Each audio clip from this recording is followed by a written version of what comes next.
Who's this guy over on the left when the Dodger Pantone 294? That is Alex. Speak up so everyone can hear you. That is Alex. Alex Verdugo. So part of today's lesson is connecting the roots, how baseball was moved around into Latin America, and also the roots of the Latino roots of players. Because today's Latinos rising stars like Baez and Verdugo are the product of these roots, that how baseball arrived into the Caribbean, how baseball has been part of Latino culture.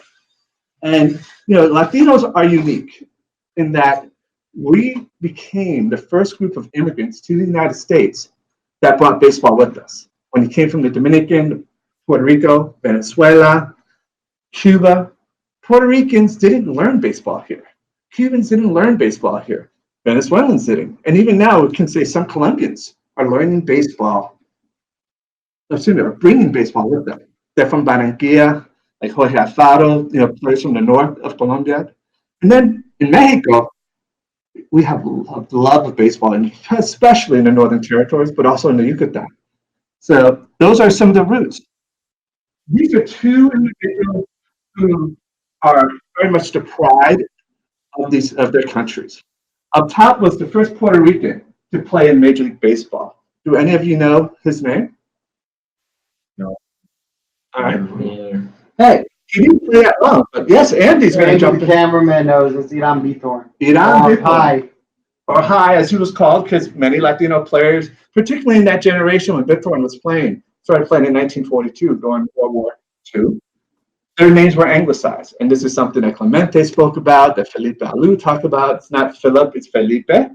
It's not Bob, it's Roberto. So Iran became High when, kind of sounds funny, sorry, college setting and all, people convinced to laugh. So, and when he played with the Chicago Cubs, he was Adrian Burgos. And he was the first Puerto Rican in the major leagues. And because of that distinction, the main stadium in Puerto Rico is named after Bithorn, Adrian Bithorn Stadium. And last year, when the Twins and the Indians played down there was that very powerful moment when lefty batter came in. One of you guys, who was it? Francisco Lindor knocked it out, and all of Puerto Rico erupted. So the guy below, you all know who that is? Fernando Valenzuela. And Fernando holds a place in baseball history that no one can ever top. He was, as a pitcher, the first pitcher to be Rookie of the Year and Cy Young in the same year. No one else has ever done this. This is why we had Fernando Mania throughout the country. And what I loved about his story is that people realized that there were Mexicanos throughout the United States. When they came to Wrigley, went to Shea, they went to Veterans Stadium in Philadelphia. All these Mexicanos are out there waving their flags for Fernando Valenzuela, because his story was about migration, success, hard work, and so many Mexicanos saw in his success their own story. How did baseball get down in the Caribbean? That's a good question. And look how early it arrived. 1860s, baseball arrives. And what I love about the fact that you all are college students, it was, go back into the 1860s, it was young men your age who went from Cuba to study throughout colleges in the United States. Fordham University, back then called Rose Hill College, went to a small school that's still around in Alabama, Spring Hill College. The first two Cubans in the 1850s are documented to have played in Spring Hill and then brought baseball back to Cuba. Now, Cuba becomes really interesting because they helped spread baseball throughout Latin America. There was a lot of wars for independence in Cuba. Every time there was war, there was migration. And so Cubans who left, many went to Key West, started roots. And we'll talk about one of those individuals who was part of the migration to Key West shortly. But in the 1890s, helped bring baseball to Puerto Rico, 1880s to the Dominican Republic. Actually, the very first place we had documented of baseball being in the Dominican Republic is Sammy Sosa's hometown, San Pedro de Macorís. There was a sugar plantation that two brothers from Cienfuegos in Cuba, they tore down their plantation, and they took it to San Pedro, and they rebuilt it. And one of the things they did is that they formed two teams, Havana and Almendares, and shared baseball with Dominicanos, and the Dominicans were great students of the game. And we see that all around baseball today. So, but also, baseball's early roots in Venezuela and then into the Yucatan region of Mexico. Now, baseball also arrived to Mexico via Texas and California in the 1870s and 80s. So a lot of people talk about, oh, Mexicans don't really like baseball. I tell you, it's all about what region of Mexico you're from. If you're from the Yucatan, you're from Veracruz. If you're from the Northern Territories, Sonora, Monterrey, you're going to probably be pretty big on baseball. So one of the interesting things, as I noted before, Caribbean Latinos and many Mexicans arrived with baseball as part of their culture. And why that matters, let me ask you, why do you think that matters? If you think about it historically, that Latinos come with baseball. It gives them a connection to people who are already living in the United States, especially if they can be considered outsiders, and basically everything else, at least they have baseball as a connection. That was one thing that helped, is that, they shared baseball. There was another thing that was really interesting, and this, I'll help frame it for you. The DiMaggio brothers learned baseball here. Players like Ted Kluszewski, big, burly Polish American who knocked home runs out of the park for the Cincinnati Reds, his family learned baseball here when they came over from Poland. For Latinos, they had already had baseball, and sometimes baseball actually wasn't part of their Americanization because they were like, no, we're ready to play baseball. And so baseball became sometimes a cultural battleground because Latinos said, oh, this is the way we play back in Cuba. This is the way we play back in Mexico and Puerto Rico and the Dominican and Venezuela. What do you mean you can't celebrate? And so it became also a part of cultural clashes because the baseball diamond has a lot of meaning, not just for those in the United States, but also for Latinos that we brought with us. And that continues into today as people kind of figure out what is the right way to play baseball. Well, we would argue as Latinos, there's more than one way. And what we see in the United States is that there was a color line that separated where Latinos could play. In particular, until Jackie Robinson began the dismantling of that color line in 1947, Latinos would play in the Negro Leagues and Latinos would play in the major leagues. And a handful actually went between both leagues before Jackie Robinson. That's a whole other story. I wrote a book about it. It's called Playing America's Game. We will go all into that story. For our purposes of summer school today, here are the highlights. 53 Latinos played in the major leagues between 1902 and 1947. During that same period, we've documented over 240 Latinos played in the black baseball circuit. And there I include the Negro Leagues and the leagues that kind of preceded the Negro Leagues, black baseball. So what we end up with is over a 4-to-1 ratio of Latinos who played in the Negro Leagues versus the majors. And the thing about that is, it wasn't about how talented you were. It was about how people read your skin tone, your class status, your English ability. All of those things factored in, except if you were like many else.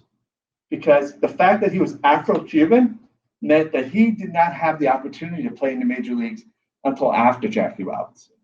As Orlando Cepeda said, he became our Jackie Robinson for Black Latinos, for Afro-Latinos. Notice the name of the team he's playing for? New York Cubans. They played in the Polo Grounds in New York City, the same place where the New York Giants played. In fact, they developed a very close relationship with the New York Giants, which I will get into shortly.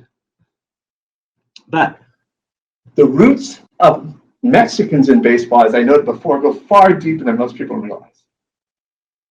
This gentleman, right here, Vincent Nava, Sandy Nava, was the first US-born Mexican-American to play in the majors. He played in the National League from 1882 to 1884. I bring him up partly because, and now I realize I can hide this. See, you got a real professor moment there. There's like technology. Oh, wait, I could have hidden this the whole time. Hey, we're keeping it real here at Vida Baseball. How did they justify including this Mexican-American player? Born in California, his mother was from Durango in Mexico, northern Mexico. His father, we haven't quite been able to establish because his father disappears. And Sandy Nava actually was raised as Vincent Irwin. His adoptive father was an Irish American. And he started playing in the California League as Vincent Irwin or Sandy Irwin. But he had a skill that was incredible, and it's why he got to the major leagues. This is the era of bare-hand baseball. And in 1882, the National League permitted for the first time overhand pitching. And Sandy Nava had the skill of catching barehanded, not gloves yet, overhand pitching. And that's what got him from California to the National League. Because the Providence Grays knew if they can have pitchers no longer have to throw just 3/4 or sidearm, but overhand can throw harder and get a catcher to do it, Sandy Nava was their guy. So he didn't have a great career in the major leagues, but it is important to note that it helped mark the period of overhand pitching in baseball. It was that particular skill that got him to the major leagues. In the 20th century, we begin to see the influx of Cubans, of Caribbean Latinos into major leagues. So this is actually a photo of the 1913 Cincinnati Reds. During the National League, here's Rafael Almeida and Armando Marsan. These two Cubans made their major league debut in Chicago at Weidman Park. Anyone knows what it's called now?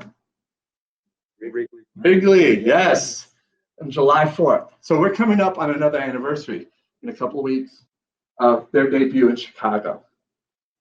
Well, what's interesting is how did people explain the inclusion of these not quite white ball players? And this is how one Cincinnati sports writer wrote about it. Ladies and gentlemen, we have in our midst two descendants of a noble Spanish race with no ignoble African blood to place a blot or spot on their escutcheons. Anybody got 800 on the SATs, verbal? Okay. Oh, ACTs, that's right, ACTs. We're in the Midwest. I just showed my East Coast bias. I'm sorry, folks. ACTs or SATs. Okay. Escutcheons basically is your family crest, your family shield. Permit me to introduce two of the purest bars of Castilian silk that ever floated to these shores, Senores Alameda and Marsans. I will forgive the typo there. It was in the original. But fascinating, purest bars of Castilian silk. Why would they refer to Castile? I love this reference because it really wraps up kind of a popular knowledge of history. Even in Cincinnati, Castile was the last region in Spain to fall under Moorish rule and the first one to get out. And okay, it took 500 years, but it did happen. And the funny thing about that is people consider them the purest of the Españoles, of the Spaniards. And that's why they refer to the Castilians, the purest bars of Castilian silk. So this whole quote is a way of describing these players and comforting fans like, don't worry, they're white. They're not black.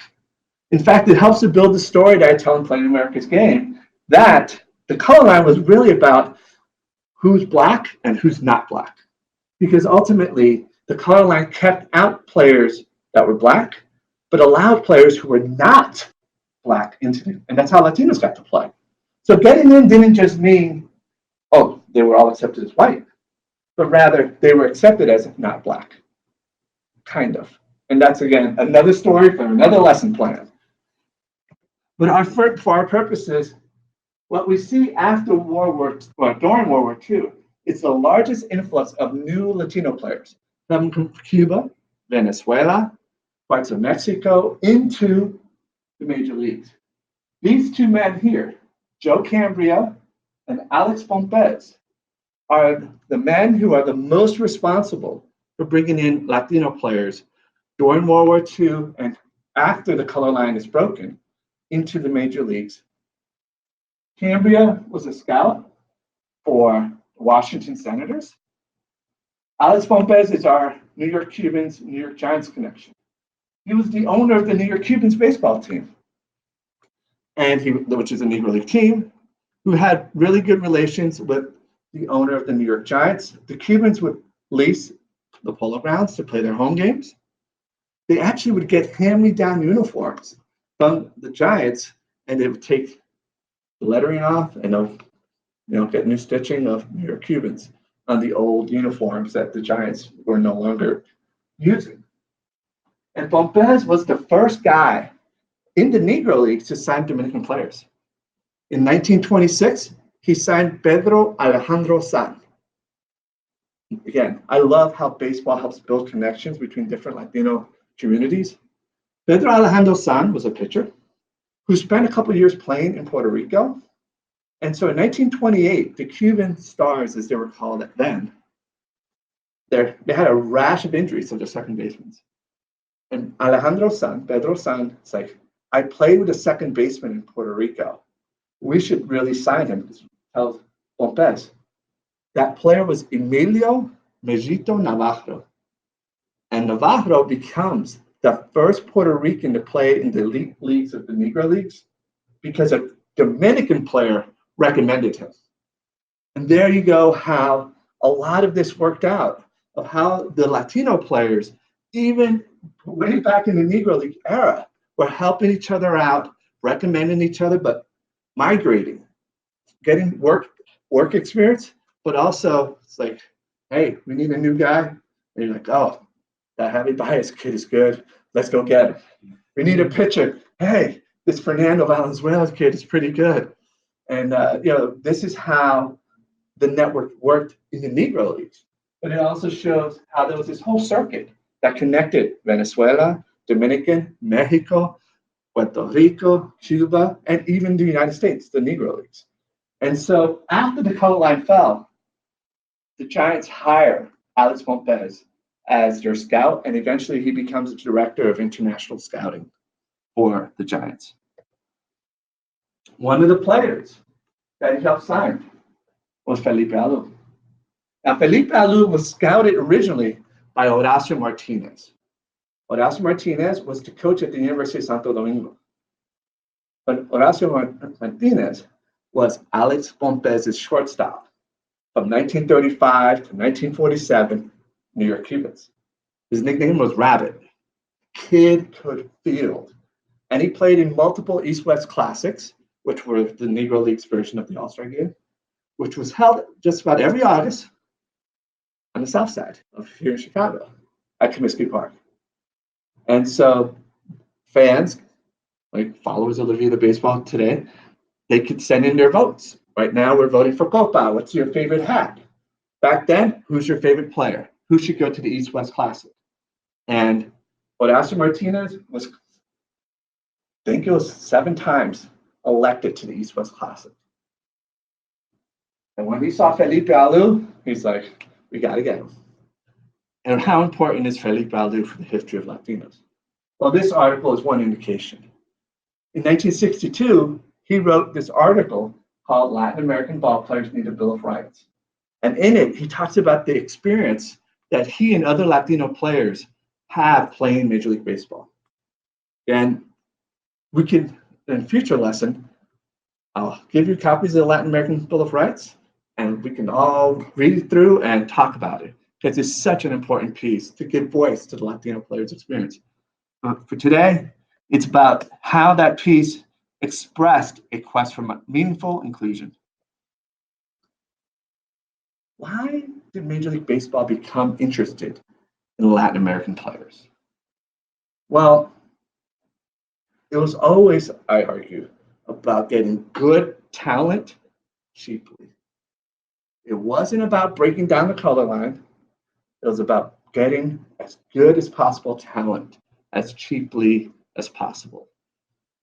It's kind of how the operations still work in Latin America. The prices have gone up, and the systems have become far better of both scouting and developing.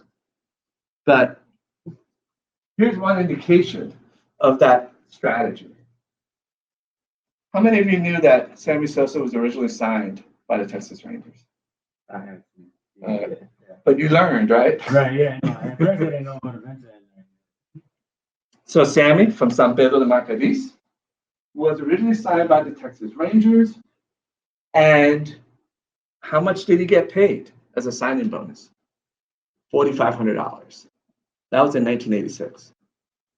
And over 40 years earlier, Jackie Robinson was signed away from the Kansas City Monarchs, a Negro League team, for how much? A $4,500 signing bonus. 40 years apart, you had the pioneering player who broke the color line in baseball get $4,500, and you had a 16-year-old Dominican prospect, Sammy Sosa, get signed for the same exact amount, which gives you an indication of how Latin America has been a place that major league teams have looked to acquire young, potential major league players as cheaply as possible. And in certain ways, you might think of how each country in Latin America provides a different kind of scenario for how major league teams seek to develop players and acquire players from them. Cuba plays a particular role because of the US embargo. And just this week, in fact, yesterday, we heard a story about that. Anyone remember what happened yesterday? Exactly. Yoenis Cespedes' little brother just left the Cuban national team in New York. Yeah, Half brother. his half brother, but we can consider little brother the same as half, right? Un poquito hermano. It's a little brother. Yeah, and so Yogi's, and he's not the first to use that moment of playing in the United States, of moment to try to obtain your freedom to pursue your major league dream. So the Cubans have a particular role, and then we have Dominicans who have become the largest Latino group in Major League Baseball. And that pipeline from the Dominican, from San Pedro, started in the 1880s. And the first place to benefit from it was the Negro Leagues. And then you have players like Martinez help build that pipeline that brought players. I mean, it's not by accident that Felipe Alou, Jesus Alou, Mateo, Matty Alou, Juan Marichal, and all these great Dominicans started first playing with the Giants because it was about that pipeline that Alex Montez had established with his man in the DR, Horacio Martinez.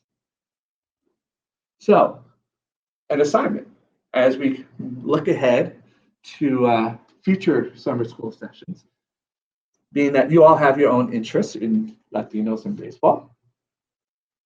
What I would like for us to do is have each of you develop a piece, write a piece about how you connect to the stories. And Alex, tell us your favorite team. Oh, All right, so this is a perfect setup for you to think about. And your family background?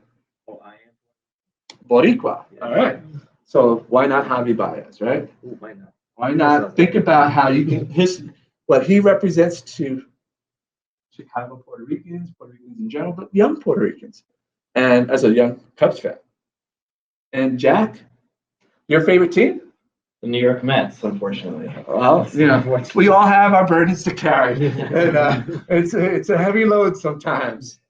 But one of my favorite Puerto Rican players did one of those things that I love so much, and he wore 21 while he was a Met. Can you remember this? Carlos Delgado. Carlos Delgado.